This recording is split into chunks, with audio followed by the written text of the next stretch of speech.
Yesterday, there was a big move that went down, and Miles Turner signed with the Milwaukee Bucks.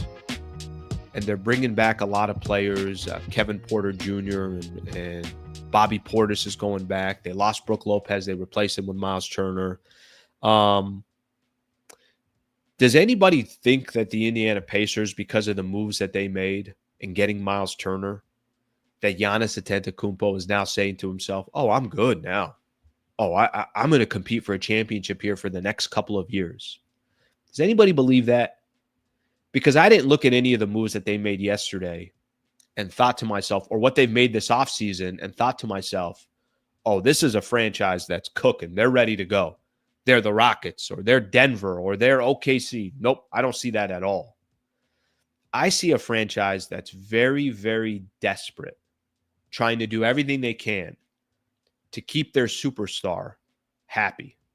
And I don't think what they did over these last 24, 48 hours or in this offseason is a long-term path.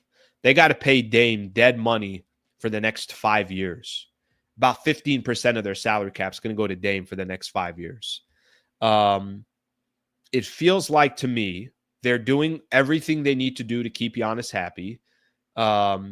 I don't think this would be my strategy. I would really try to get from Giannis, what do you want to do? Do you want to stay here, or are you looking to leave? But I will tell you this. If Giannis can stay on the Bucks for one more year, he's got a player option in 2027. He'll be on the final year of his contract next year, and then he could decide what to do. I've seen Giannis's quotes, some of his quotes about Europeans playing in the big markets. Giannis is already going to be a king in Milwaukee for the rest of his life, no matter what he does, because he won an NBA championship there, the first one in 50 years. I'm just saying, it does not feel like what the Bucks did for Giannis is a long-term play. It seems more of a desperation play. I get it. Desperate times call for desperate measures, and Milwaukee right now, they look desperate. They're going to do everything they can to keep Giannis happy. I just don't think what they did is something that will solve the problem long-term. I don't believe that. And unrestricted free agent, or at least a player option, he could completely walk away in 2 years in 2027. Lakers have Luka. Lakers are trying to build this new brand, obviously, with new ownership and see what they can do. I don't think there's a better fit than Luka Doncic and Giannis Antetokounmpo to play together. The European connect, all that stuff. Not telling you it's happening.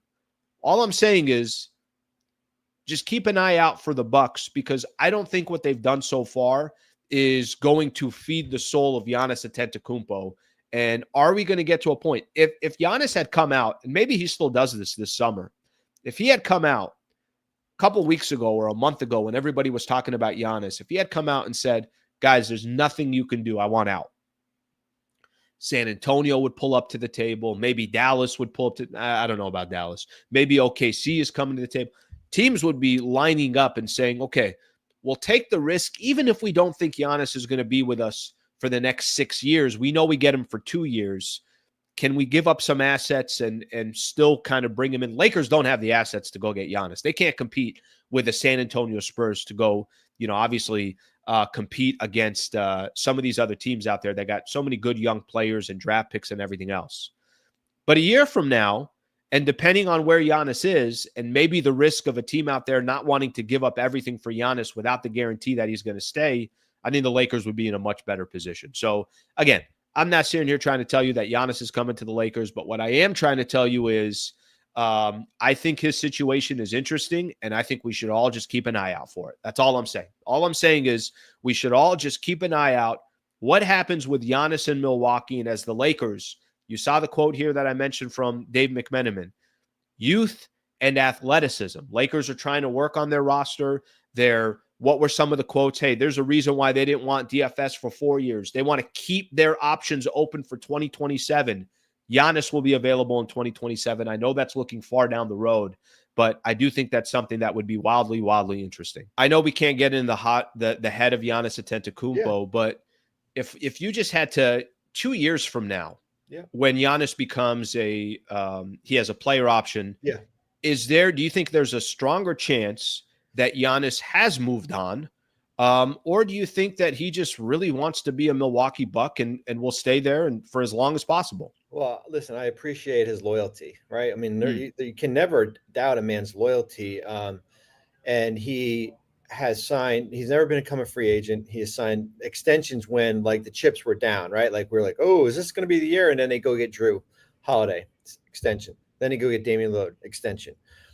Now, does this move the needle?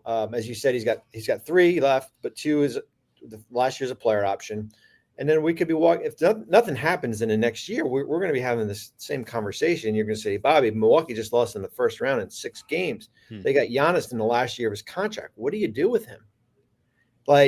So I never want to be a guy who forces a player out of a market. I'll just lay it out for you and stuff like that. Is that the best thing for you when you have a player a year older?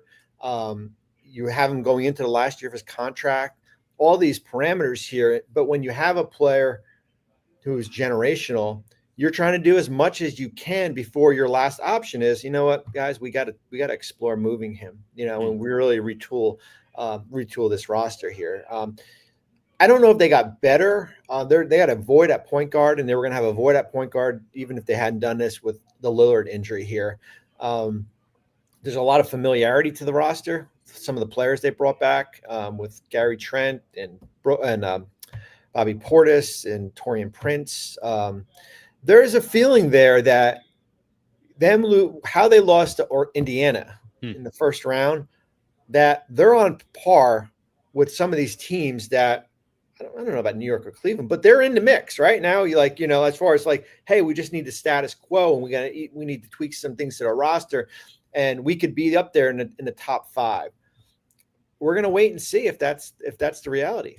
Yeah, I think we're all keeping an eye out. I think, listen, I mean, everybody's got their own pipe dreams and everything else, but from a Laker perspective, you're like, all right, well, if he stays with the Bucks for at least another year, does that become more interesting a year from now? Will there ever come a time where Giannis demands, hey, I'm ready to move on? And what would that look like for the Lakers at that point? We know they're trying to give themselves flexibility. Let's put it that way over the next couple of years. All right. Thank you very much for watching the clip. Just want to give a shout out here to one of our partners, the Wallace Firm. They are official injury attorney of the Sliwa Show and Hoops Talk, the entire channel. If you are ever in a need, and I hope you're not, but some type of serious injury with yourself or a family member of yours, I would like to personally help you by introducing you to the best in the business, Brad Wallace and the Wallace Firm. Also got a URL out here that you can use as well. Just go to wallacewins.com/Sliwa. Thank you for their partnership, and thank you for being a part of the Sliwa Show.